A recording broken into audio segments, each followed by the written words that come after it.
Hello, dear viewers. I'm George from Ireland. Well, I'm commenting on a contentious legal case in the United Kingdom, and that is the ongoing trial of a man who burnt the Koran, the holy book of the Muslims, outside the Turkish embassy in London. And yeah, has been charged for this. So the charge preferred against him is not burning the Quran as such, but it's racially or religiously aggravated intentional harassment, alarm, or distress. So burning books per se is not illegal. It's the Quran, but if you burn a book in a way that you're planning to cause people harassment, alarm, or distress, then that's a crime. Okay, I don't doubt that that is the law. Should it be the law? That's the second question. So he's on trial at Westminster Magistrates Court, and Humanists United Kingdom, a group who are absolutely vile in some things, are child murderers, but not wrong on this one. And they have said that this is really reintroducing blasphemy. Blasphemy was abolished as a crime in 2008. There'd been no prosecution since 1976 when Mr. Lemon published that The Love That Dare Speak Its Name in the Gay News, a poem about Jesus Christ on the cross having a gay fantasy about a Roman soldier. Now, that was mortally offensive to many Christians, and the guy was prosecuted, got a fine of something like 500 quid. Well, £500 was a tidy sum in the 1970s. Yeah, this is very worrying, this new offence that's been introduced. So you say what you believe, and I say what I believe. So I get mortally offended every single day.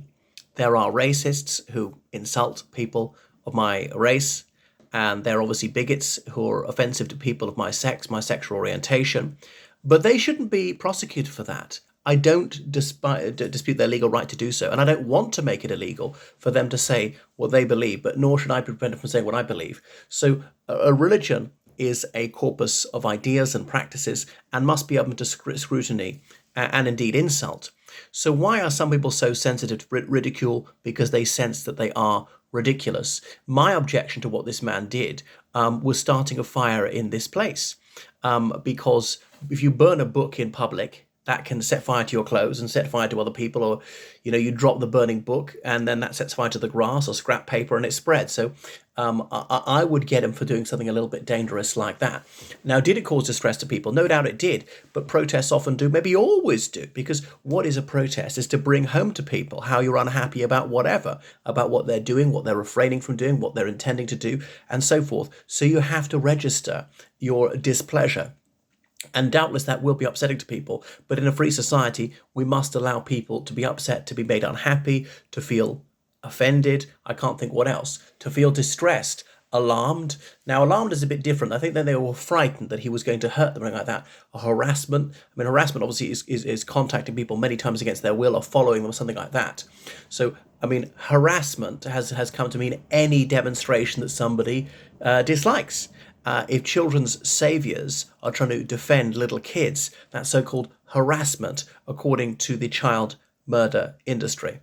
I've seen the most people breaching this law above there, religiously aggravated intentional harassment, alarm, or distress, and I've seen bigots, child abusers, hurling abuse and really tormenting those who are trying to defend kids in public, and the police stand by and let it happen. So as you see how it's two-tier policing, because the police are very woke. That's why they get this guy who's Turkish himself, from a Muslim country. He dislikes the government of Turkey, President Recep Tayyip Erdogan. I mean, I think this stuff about Erdogan and reintroducing a Sharia state is hugely overblown. And although I do dislike Erdogan myself, I recognise that he has had some successes in the economic sphere, not so much for the last few years. Goodness. So this man shouldn't be prosecuted. I mean, because the police have a choice. They don't enforce every law to the nth degree. They let a lot of stuff drift. Is those who are caught in possession of Class A drugs, the majority of them are not even prosecuted. Wow. Now, should Class A drugs be legalised? I would legalise all drugs, actually, but then they are illegal, so the police have to enforce the law. And I know it's also about prioritisation. They don't have the manpower, whoops-a-daisy, that is sexist, numbers to enforce it. So they let a lot of things drift. Anyway, so we see how censorship is being reintroduced and certain beliefs are being privileged above others, are uniquely immune from criticism. Anyway, I'm often told Islam is a religion of peace, forbearance, and wouldn't it be as a wonderful opportunity for Muslims to show their compassion and say, this guy shouldn't be prosecuted. Now, in some countries, he's been executed for what he did. And of course, there are many decent and reasonable Muslims. I'm friends with some of them. I've dated a few of them. I've been a housemate with a few of them. And I taught in a school where over 90% of my pupils were Muslims. But anyway, the idea he wanted to cause whatever harassment, distress, or alarm to those who believed in Islam, and so on. So it's troubling what's going to happen. And he was there's also the Crime and Disorder Act 1998. He could have been prosecuted for that, for breach of that, and he can get a fine. So this is the first time a judge has tried a case like this since the blasphemy laws were repealed.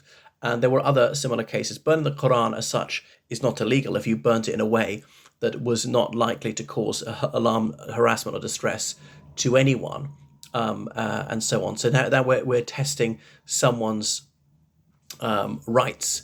Now, a couple of years ago, there was a guy in the streets preaching Christianity in Walsall, the West Midlands of England, and he was publicly denouncing the Holy Koran, and he was arrested for that.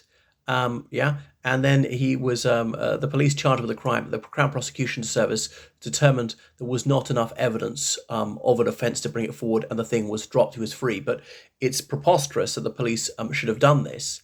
It's all very, very worrying. But so you see how, the Islamists, they are controlling the agenda, the police, the Crown Prosecution Service.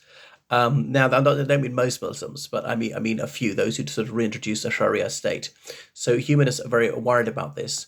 And the government's trying to defend democracy from extremism. The extremism is the censorship, we say, the incipient totalitarianism, where the establishment is going to ruthlessly crush the life out of any of those who would try to question them, people who speak forthrightly. Incidentally, I have never burned the Quran or injured it or any holy book. It's a distasteful thing to do. And I've read it in English twice. I know Muslims will say that's not the real Quran. The actual Quran can only be in Arabic because it would lose something in translation. If you get even one word wrong, that could have a massively deleterious effect on your comprehension of the faith of Islam. And there's no such thing as a perfect translation, so forth. I'm not against being offensive necessarily. Sometimes it's a good thing to be. But this one, I wouldn't have done it myself. So I'm glad that the blasphemy laws have been abolished. But every religion is a blasphemy of every other, especially the monotheistic religions, claim to have exclusive truth. If one religion is true ipso facto, the others must be bogus, and so forth. So how come people are not prosecuted for saying, oh yes, the one and only God, and all this kind of stuff? So it's ridiculous this chap was prosecuted. We not have more serious matters to deal with, with murder, with rape, with kidnapping, and so on, with violence against children. But no, the police are going to go after him because they're appeasing the wokesters, the bigots who are trying to take away our liberty. So what this chap did was distasteful. I deprecate it. It's needlessly provocative. I'm not against being provocative all the time. Sometimes perhaps I'm a provocateur myself, but I wouldn't do that. I mean, you can be a bit more live and let live. There are lots of things to say that you dislike about Erdogan, but there was no need to do this. But I just don't question his moral right to do it, and I would like to see him have the legal right to do it. The burning bit is the only one I'm a bit worried about. Not that it's the Quran, is that a fire could spread. Right, thank you for watching my channel. Make sure you subscribe on Patreon, donate PayPal, georgecallahan7@gmail.com, and do what you can to uphold free expression.